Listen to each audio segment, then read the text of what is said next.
ہم نے ابرک کے طرف سے شروع کیا، پھر اس کے دیناب کرنے، بجھانے اور دھونے کے عمل کو دیکھا۔ اب ہم آخری مرحلے کی طرف بڑھتے ہیں، یعنی ابرک کے کشتہ کی تیاری اور اس کے فوائد۔ ابرک جب صاف ہو جاتا ہے اور باریک صفوف کی شکل اختیار کر لیتا ہے تو پھر اس کو کشتہ بنانے کے عمل سے گزارا جاتا ہے۔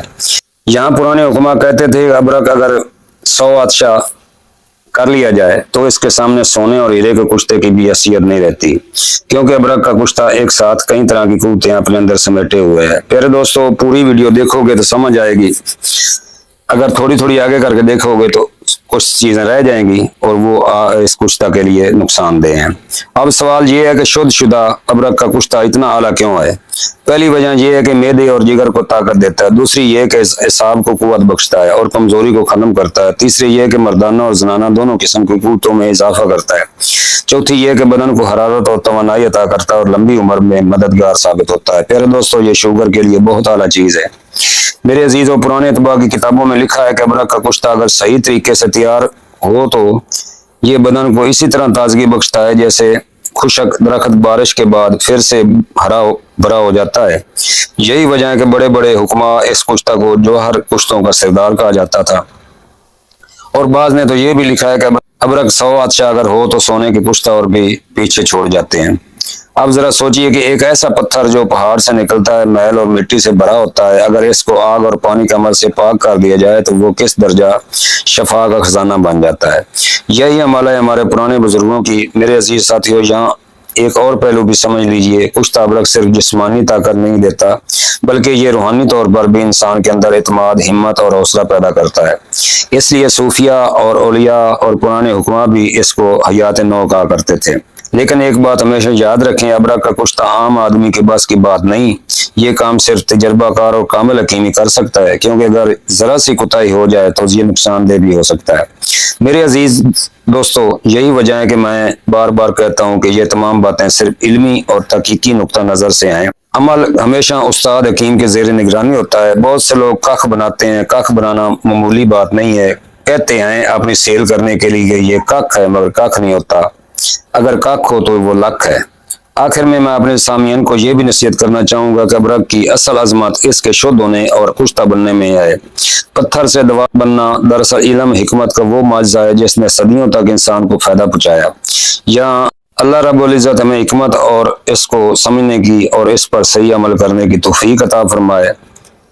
گفتگو آپ تک محض علمی اور تحقیقی بنیاد پر پہنچائی گئی ہے۔ آپ سب کوئی دعاؤں کا طالب حکیم طارق جوید۔ پیارے دوستو، اگلی ویڈیو انشاءاللہ 100 عطشہ ابرک سرخ کی بتاؤں گا، وہ لال سرخ ہوگا، اور اس کا نام بھی بتاؤں گا کہ لال سرخ کو پرانے واحد حکیم کیا کہتے ہیں اور گرنتھوں میں کیا لکھا ہوا ہے، اس کی بھی آپ کو کروں گا، اور یہ بھی بتاؤں گا کہ یہ نسخہ دینے کی وجہ کیا بنی اور میں نے نسخہ یہ کیوں دیا ہے، کیونکہ یہ بہت قیمتی نسخہ ہے۔